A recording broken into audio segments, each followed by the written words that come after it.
I woke up this morning, you guys, and I found a gray beard hair.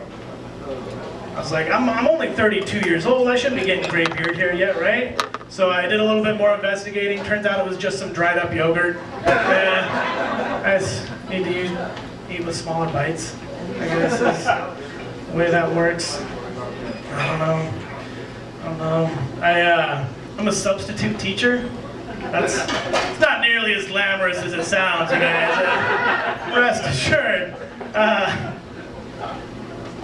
It is fun, and it's better than what I used to do. I used to be a detention monitor in the school district at a junior high, and that sucked. That job sucked the life out of me because I was basically just a paid asshole, right? And I'm not an asshole, so it was rough. But the worst part about it was these kids would come to school every day and they just complain and they just say the same shit all the time. School's gay. Math is gay. Science is gay. It just drove me crazy. Finally one day I snapped. This kid walks into my room first thing in the morning. He's like, man, school's gay. Well, maybe if you didn't suck dick at school, it wouldn't be so gay. Why don't you go home and do some homework? Practice up, you little shit. See how gay school is when you know what's going on. You know? Oh, it drove me crazy, man. So that was the day I started looking for a new job.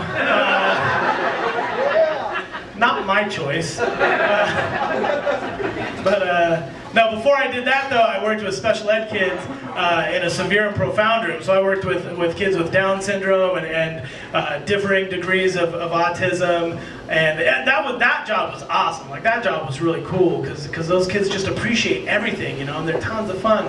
And the best part about that job is we'd go swimming every week. We'd go to the YMCA and we'd go swimming, and it was my job to get the boys ready to get into the pool, you know, get their swimsuits on, make sure they went to the bathroom, all that. So when we were getting dressed, I'd always be like, all right, you guys, you see that sign over there? It says, please notice there's no pee in our pool. It means if you have to go to the bathroom, you need to get out of the pool. You need to go do it now, all right? And normally we were good. Normally no problems. The last time we went, we're in the pool like 5 minutes, and I look over and there's this turd floating to the top of the water. It's like, oh, Mikey, what happened, buddy? Remember the sign? No pee in the pool? And this little kid with Down syndrome looks at me and he goes, yeah, but I didn't see any signs that said, please notice there's no poo in the L, so, holy shit. That kid just beat logic. Right? Like, how do you get mad at that? You can't discipline him on that. I was like, they're gonna make a movie out of you, kid. Like, sign you up for law school. That kind of reasoning. The YMCA was less impressed, and they asked us not to come back anymore. They do now have a sign, though, that says, please notice there's no poo in our L. So I feel like that was a victory for us, you know? Small little victory. Another fun thing we would do with that job is we deliver birthday cards to everybody else in the school. And I was with one of our higher functioning kids one day, and we turned the corner and the janitor is down on his hands and knees cleaning up some vomit. And without missing a beat, this kid with autism goes, should have gone to college. I